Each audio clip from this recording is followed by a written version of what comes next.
Ya. Entonces, chiquillos, hoy día lo que vamos a hacer es repasar lo último que vimos antes de irnos al receso, en versión muy resumida, muy resumida. Y luego vamos a dar paso al último concepto, al penúltimo concepto que vamos a ver de magnetismo que vamos a tratar, que corresponde al flujo magnético.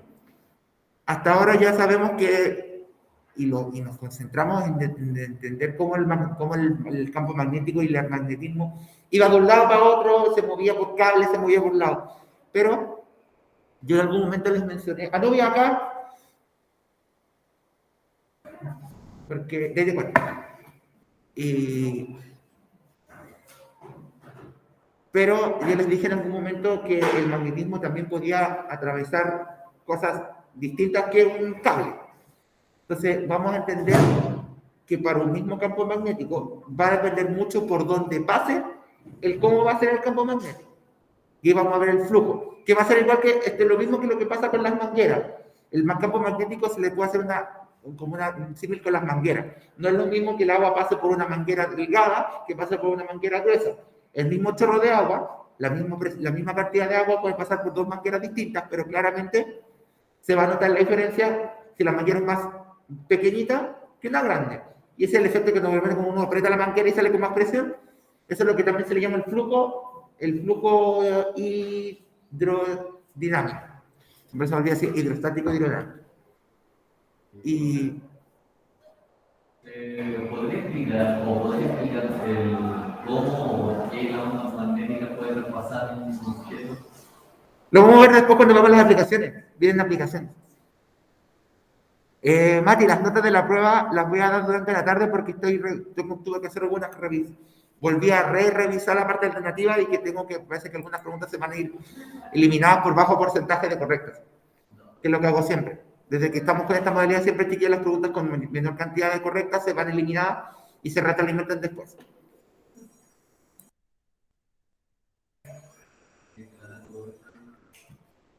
Bueno, el que la tenga correcta no se le va a quitar puntaje, pero le va a favorecer a todos. Al que la respondió bien y al que no.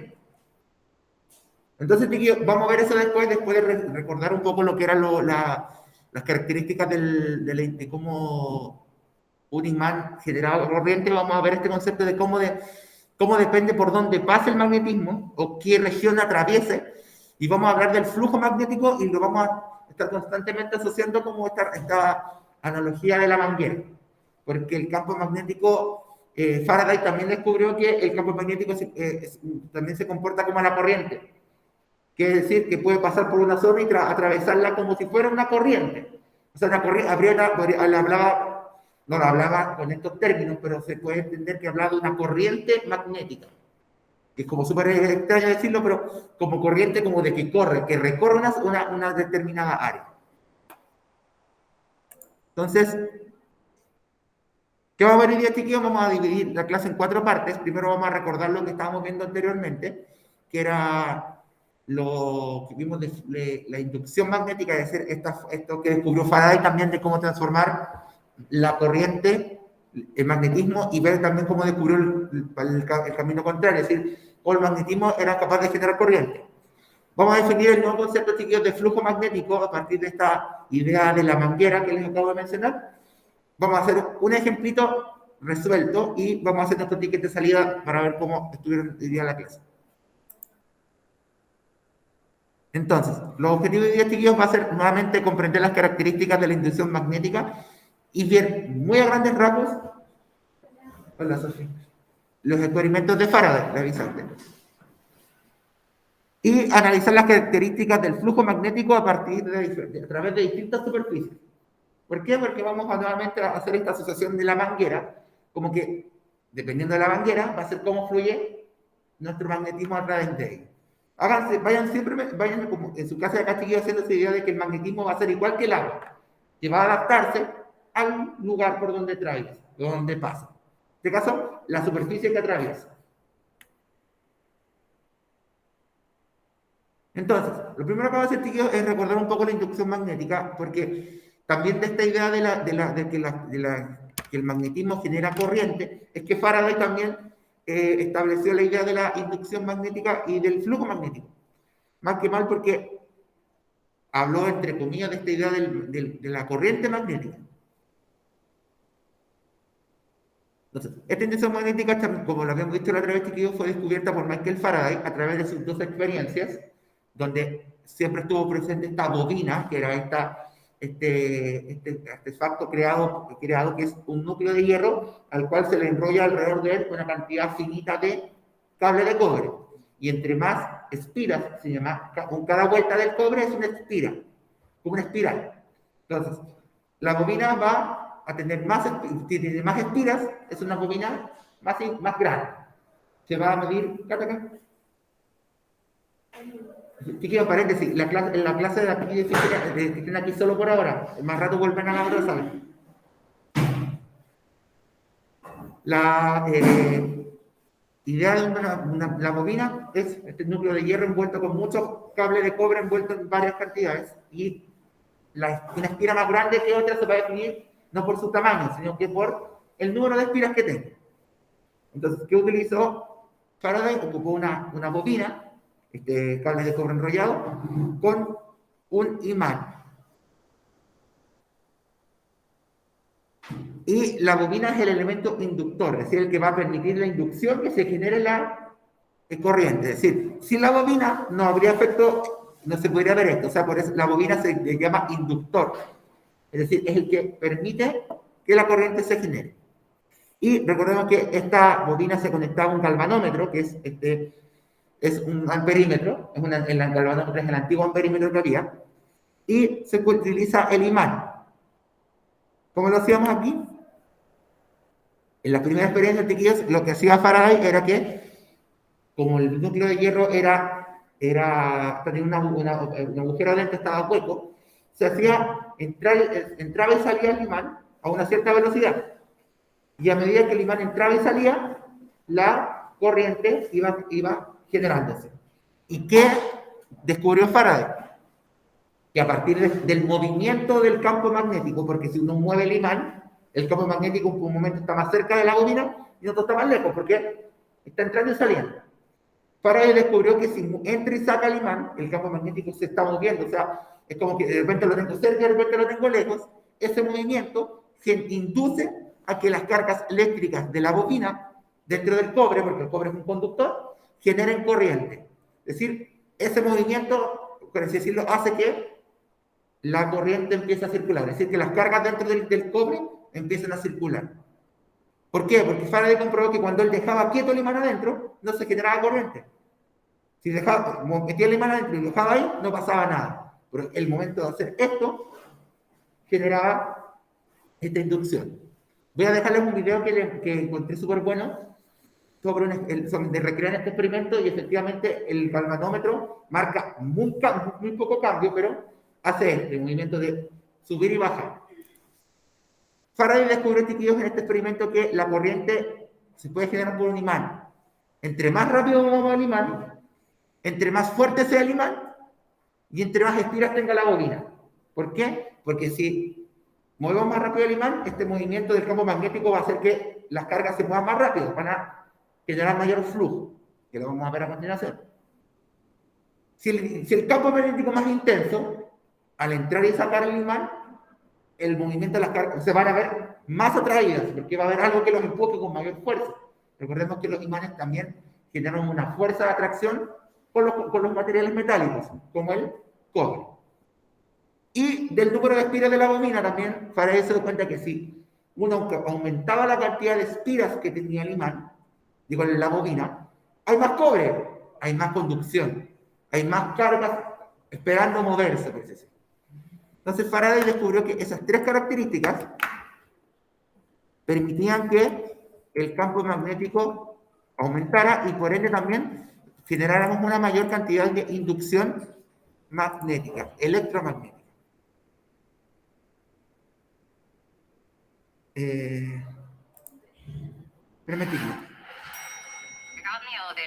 Creo que aquí tengo el video que les iba a decir. Aquí está. Ya, miren.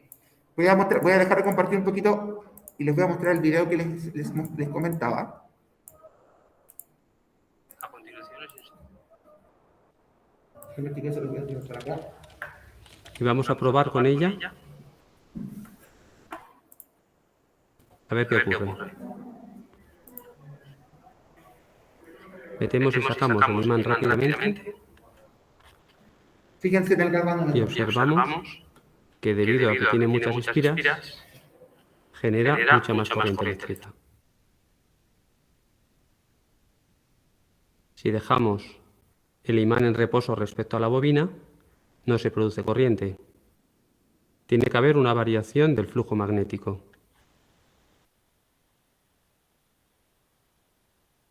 Es decir, las líneas de fuerza del imán, las líneas del campo magnético, tienen que variar respecto a la bobina. Si en vez de introducir el Si se dan cuenta, chiquillos, ahí este experimento muestra la primera parte que vimos, el primer experimento de Faraday, en donde se introduce un imán dentro de la bobina casera y, como ustedes pudieron notar, chiquillos, en sus casas, el galvanómetro fue aumentando. Él dejó quieto el imán adentro, no pasó nada. ¿Por qué? Porque decía ahí que debería haber un flujo magnético, es decir, un movimiento de este campo. Lo que vamos a ver a continuación. Por otro lado, chiquillos, vamos a volver a compartir. Ahí sí, vamos a volver a compartir la clase. El segundo experimento de Faraday, que señalaba dos bobinas en una barra de hierro, se conectaban dos bobinas a una misma barra, una se conectaba a una batería y la otra no se conectaba directamente entre sí. ¿Qué pasaba? Y cuando empezaba a circular la corriente por una bobina, esta inducía a la otra a generar corriente. Es decir, Faraday comprobó con este experimento lo que ya se conocía de la inducción eléctrica. Cuando en los mismos principios de año nosotros decíamos que nosotros podíamos acercar un cuerpo cargado a otro y sin tocarlo podíamos hacer que se cargara. Faraday por esto comprobó que la inducción eléctrica también es magnética. Es decir, una bobina también puede inducir magnetismo, así como la corriente induce electricidad, por los mismos principios. Luciana. No necesariamente. La bobina es un cuerpo cerrado. No deja entrar ni salir corriente. La bobina, al ser un cuerpo cerrado, no conduce la electricidad de otro cuerpo porque es cerrada. Entonces, ¿cómo va a conducir corriente? Si no puede entrar corriente, se indujo magnéticamente. Porque como la corriente genera magnetismo, es como una cadena. La corriente generó magnetismo en la bobina, el magnetismo en la bobina generó corriente en la otra. Fue como una reacción en cadena. Bien. Si se dan cuenta en el experimento, chiquillos, Faraday hablaba también de que debía haber un flujo magnético para que se generara este magnetismo y esta electricidad. Faraday se dio cuenta de que si cambiaba el tamaño de la bobina y cambiaba también el tamaño del imán, el tamaño de esta, iba a hacer que ese efecto de que aumentara y disminuyera la corriente al hacer este movimiento era más notorio. Y se dio cuenta que para dos imanes exactamente iguales en intensidad, pero de distinta forma y tamaño, la intensidad dentro de la bobina que generaba corriente era distinta. Entonces Faraday se preguntó, ¿cómo dos imanes exactamente igual de potentes generaban distinta corriente en una misma bobina? Es ahí donde Faraday descubrió que el tamaño del lugar por donde pasa el imán y el tamaño mismo del imán también afectan. Es decir, ahí es donde entramos nuevamente a ocupar esta idea de la manguera. Suponga, chiquillos, en la casa que tiene la clásica manguera de su casa y le da la llave. El agua va a fluir y va a salir a una cierta velocidad y va a tener un cierto chorrito de agua. ¿Qué pasa si usted cambia la manguera por una manguera más gruesa, más grande? Para la misma cantidad de agua que circula. ¿Va a salir el mismo chorro de agua? No, ¿cierto? ¿Cómo lo podemos comprobar también? La misma manguera, si yo la aprieto, sale el chorro más intenso, ¿cierto? Porque yo disminuí el área donde pasa.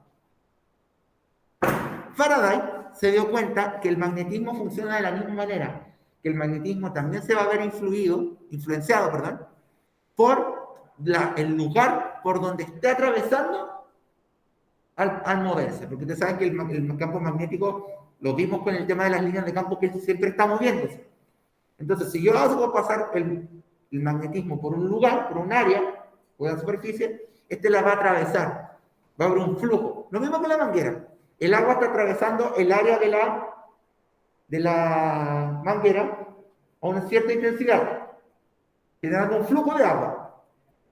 Si yo altero esa área, el flujo va a cambiar, ¿cierto? Porque va a haber menos área o va a haber más área.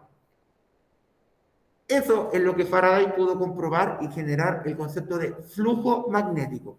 ¿A qué nos referimos con esto?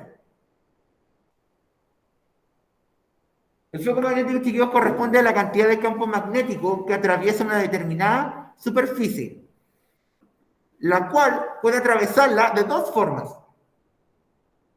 ¿Cuáles van a ser esas formas? Las vamos a ver a continuación.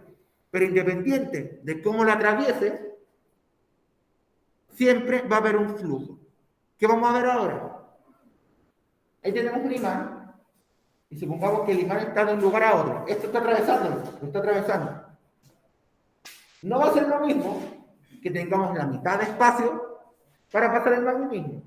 ¿Por qué? Porque el flujo va a ser menor. Va a haber menos agua circulando, ¿cierto? Aquí no hablamos de presión magnética porque el magnetismo no es un fluido. Pero, si yo disminuyo el área por donde pasa el magnetismo, el flujo va a ser menor. Lo mismo con la manguera. Si yo achico la manguera, va a pasar menos agua. Va a fluir menos agua. Que pase con más o menos presión es un tema que es una propiedad del agua y de los fluidos en general. Pero nosotros sabemos que si nosotros cambiamos las condiciones por donde pasa el agua, va a fluir menos agua. Entonces, Faraday tomó esto y lo consideró para la definición del flujo magnético, que es simplemente la cantidad de magnetismo que puede atravesar una superficie. ¿Por qué hablamos ya de superficie y ya no hablamos de línea? Porque Faraday se dio cuenta que el magnetismo, al igual que la corriente, son tridimensionales. Es decir, pueden viajar por todos lados.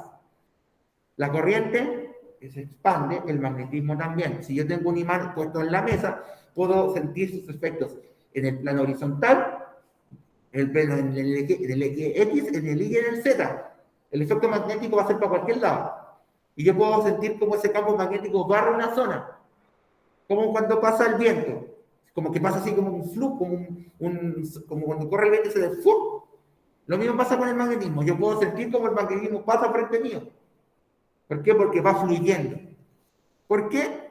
Vamos a verlo en las próximas clases. Porque los magnetismos son ondas. Las ondas electromagnéticas, que vimos hace algunos años atrás, tienen un poco que ver con esto. La unidad de medida, chiquillos, del flujo magnético es el Weber. En honor al señor Weber, que fue el que ayudó, que complementó este concepto, que básicamente es el campo magnético por el área. Es decir, existe una relación directamente proporcional entre el campo magnético y el área. Si hay más espacio para que fluya el campo magnético, fluye más. Si la manguera es más grande, hay más espacio para que pase el agua, ¿cierto? Fluiría más el agua. No tendría tanta detención.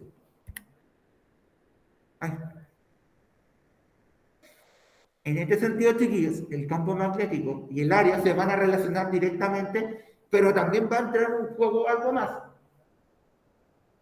El mejor de los casos es que, si está aquí el área, supongamos que mi mano es por donde va a pasar el campo magnético. Lo atraviesa así, perpendicularmente. Pero, o que vayan así. Por donde pasa el área, pasa el próximo paralelamente. Puede ser paralelo o perpendicular. Que vayan paralelos, el campo magnético del área, vayan todos pasando por el mismo lado. O también puede que el área por donde pasa el magnetismo esté inclinado, genere un ángulo. Faraday se dio cuenta que el campo magnético y el área se relacionaban directamente y que también era importante fijarse cómo fluía el campo magnético. Si nuestra manguera está un poquito inclinada, el campo magnético va a pasar siempre por ella generando un ángulo. Y ese ángulo Faraday lo considero un ángulo. El caso más sencillo es que el área, digamos que ese círculo chiquillo es la manguera que les señalaba recién, el campo magnético pase paralelamente por el área, la atraviese paralelamente, todo paralelo sin formar un ángulo con nada.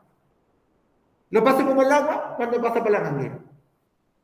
Ahí Faraday descubrió que el flujo magnético simbolizado por la letra omega mayúscula, que está no recuerdo si está la letra omega, no me acuerdo. Les mentiría si me acuerdo de cuál es esa letra. Sí, es que puede ser la mayúscula. Voy a buscar el alfabeto griego porque me pilla.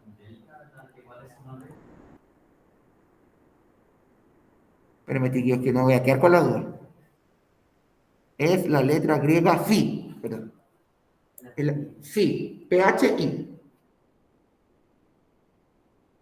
El flujo magnético, cuando el campo y el área son paralelas, se pasa todo ordenadito, es simplemente multiplicar el campo magnético por el área por donde pasó.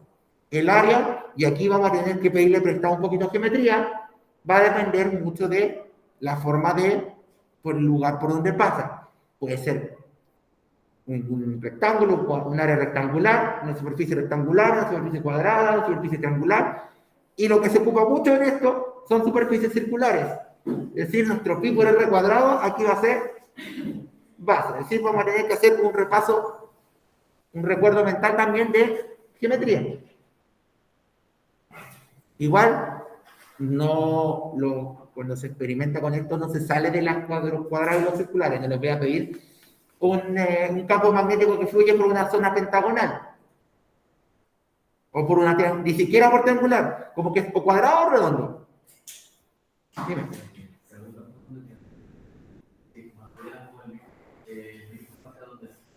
El campo magnético y lo que andáramos sería más potente. Sí, porque el magnetismo sería menos potente. Sí, hay que una generación directa, relación directa. No, lo que puede estar confundiendo la ilusión es con el tema de la presión. Sí. Por eso dije en un momento que eso lo dejáramos para los fluidos. En la propiedad exclusiva de los fluidos, ahí se rompe esta regla.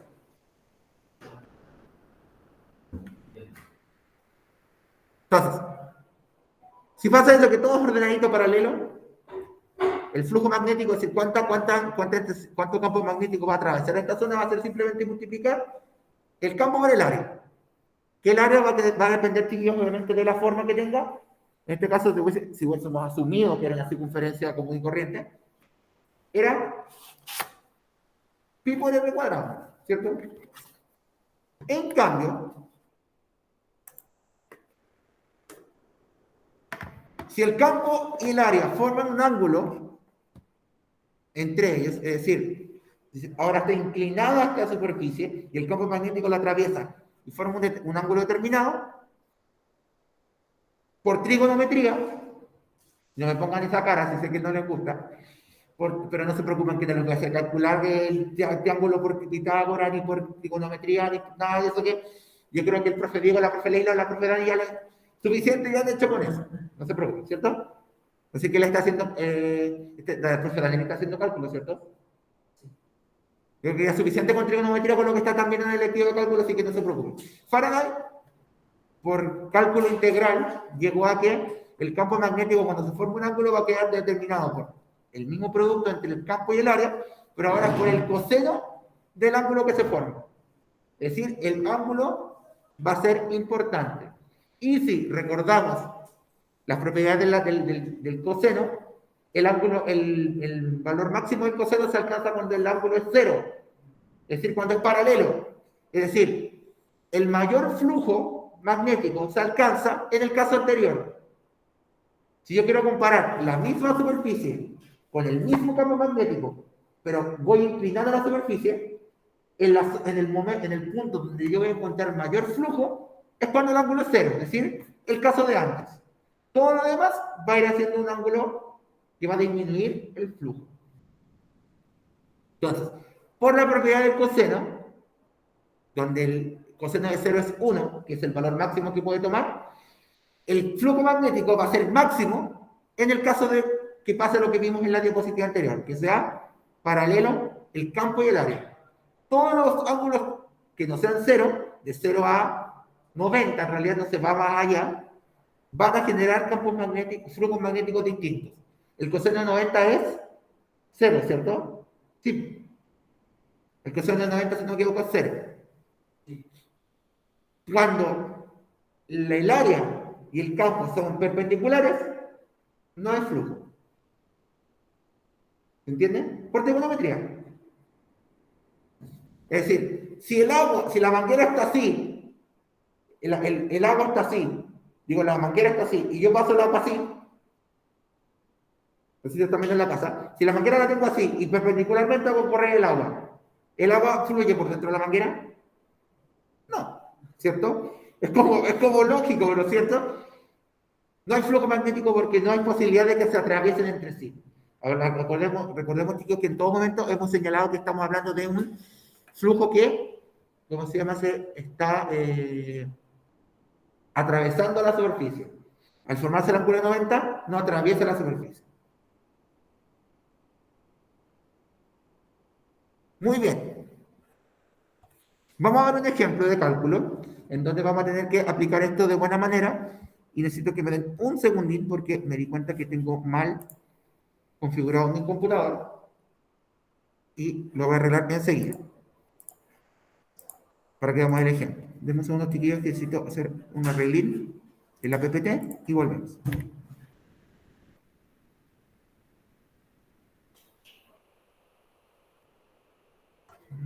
Búrramelo de abajo. Ah, no, espera, ya sé, voy a hacer de otra manera.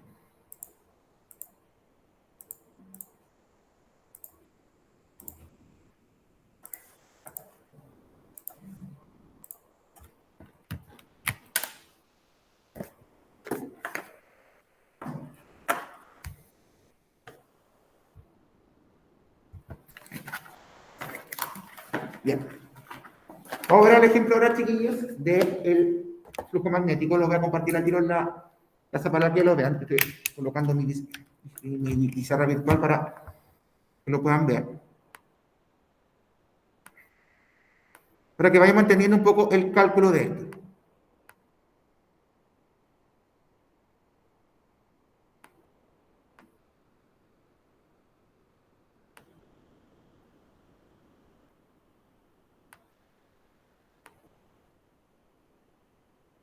Esta, dice, por un conductor de sección transversal cuadrada de 20 centímetros de lado, circula un campo magnético constante de 3,9 Tesla.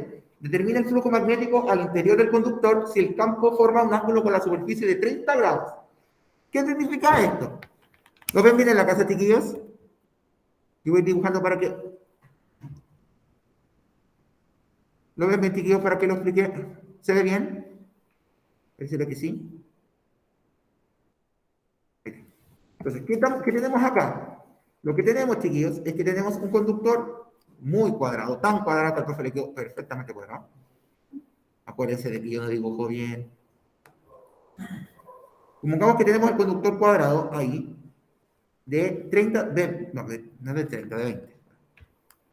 De 20 centímetros de lado. De 20 centímetros. Y a través de él, chiquillos, vamos a ver que atraviesa un campo magnético de cierta intensidad. Pero sabemos que al pasar este campo magnético, se forma un ángulo. Es decir, ahí tenemos el campo magnético que está pasando así. Imagínense que esta es como la vista frontal, para los de arte, como que lo estamos viendo el conductor como para allá. Entonces, como que lo estamos viendo de frente. Los de arte pueden entenderlo mejor, pero los de música, como yo no. Entonces, el campo magnético está saliendo del conductor formando un ángulo de 30 grados. Como lo pueden ver ahí. Entonces, vamos a determinar qué flujo generó.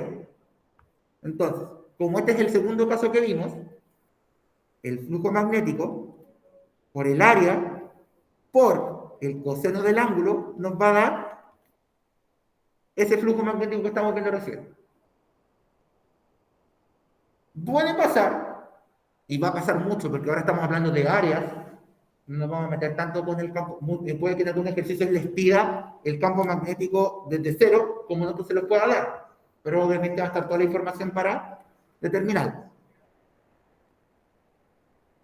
El campo magnético lo tenemos ahí que es 3,9,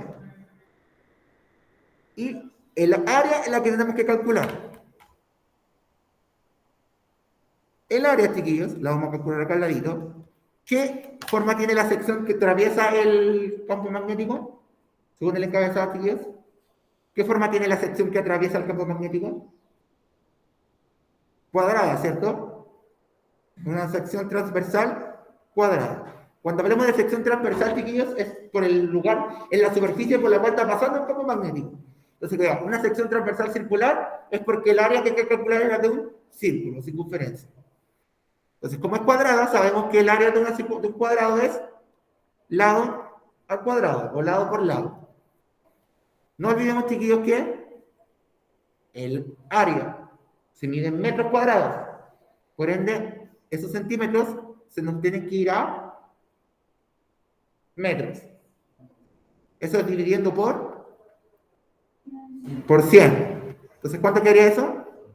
0,2 al cuadrado. Entonces, el área va a ser 0,04, si no me equivoco. Metros cuadrados. Y lo pueden ustedes comprobar después con la calculadora. Entonces, mucho ojo aquí, porque un error frecuente es como ven los 20 centímetros, al tiro creen que eso es el área. No. Yo le voy a dar, por ejemplo, si es cuadrado, les voy a dar el lado del cuadrado. Si es rectángulo, les voy a dar las dimensiones del lado y el ancho. Si es una circunferencia, les voy a dar el radio de la circunferencia o el diámetro. Y yo, cuando es circunferencia, trabajo el pi expresado. No lo transformo en 3,14, 3. Déjenlo como pi. ¿Por qué? Porque, nada, es con lo que pasaba con la gravedad. Entonces, mucho ojo con este ejercicio. La próxima semana yo no vamos a dedicar netamente a ejercitar esto. Porque vamos a una actividad, tengo que entregarles todavía la nota de la actividad anterior, que se la voy a entregar con la prueba esta semana.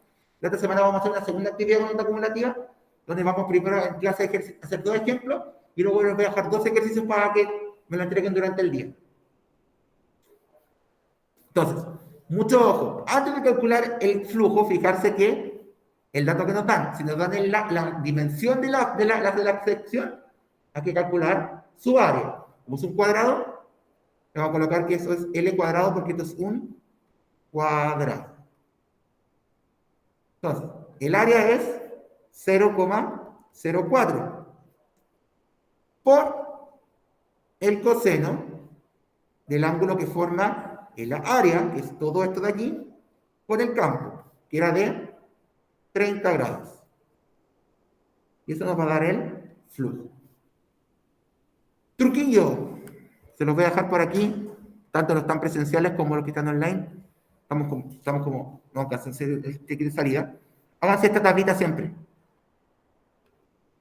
Le ponen acá 0, 30, 45, 60 y 90. Le ponen 0, 1, 2, 3, 4, 4, 3, 2, 1, 0. Y todo eso partido por 2. ¿Cómo se lee?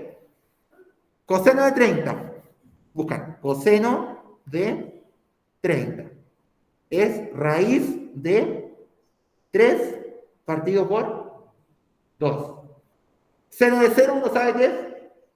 0. ¿Qué dijimos del coseno de 90? Que era coseno de 90. Era 0.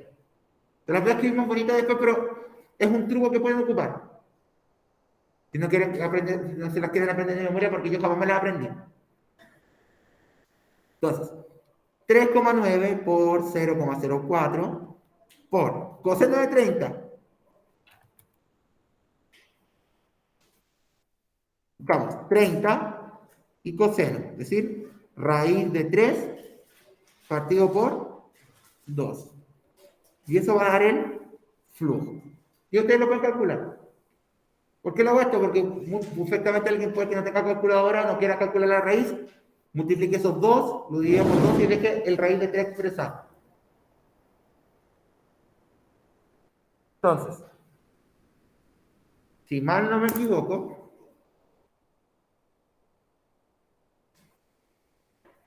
no encuentro el calculador aquí, que dame un segundo. Esto es raíz de 3 por 3,9 por 0,04 da 0,27. Me falta dividirlo por 2. 0,13. ¿Es sí? Sí, me había olvidado dividirlo por 13 tibios, perdón.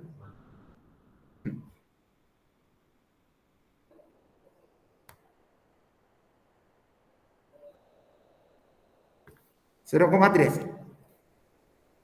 Les voy a ser sincero. Muy poca gente escribe Weber. Escriben Web. No pueden escribir W porque es W de Watt. No se les va a ocurrir poner W porque la W es de watts, de potencia eléctrica. Ahí los mato.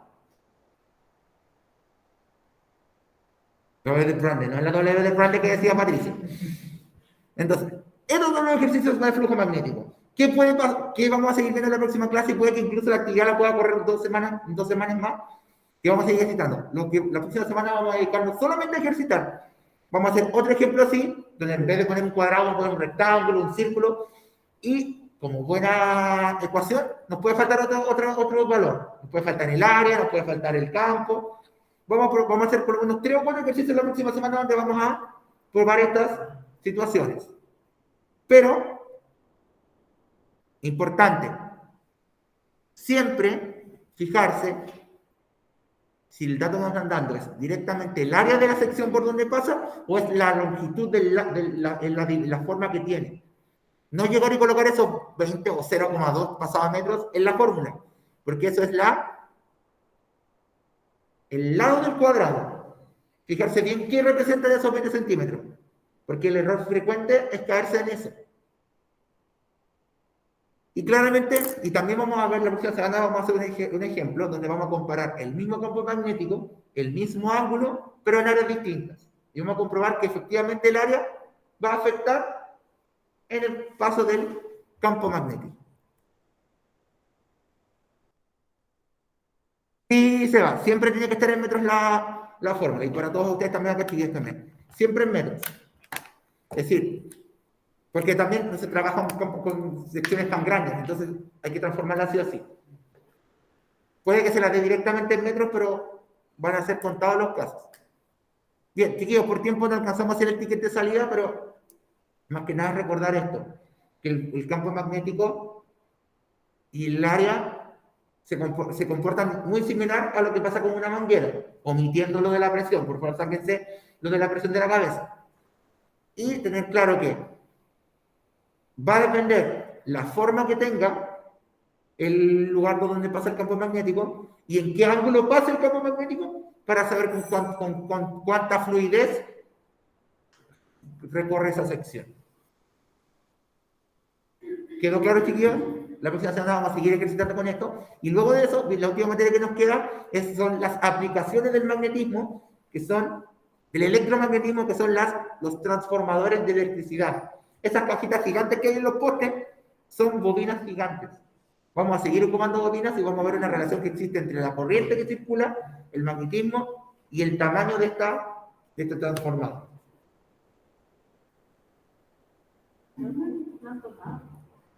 ¿Mejor? Ya, pues, chiquillos, a los de la casa, dejamos la clase hasta aquí. Espero que todos estén muy bien, que tengan muy buena semana. Las notas de la prueba se las voy a tener durante el día, más tardar mañana temprano, para que la estén revisando. Así que cuídense mucho y nos vemos, chiquillos, el próximo lunes. Que estén bien. Chao, profe. Chao, chiquillos.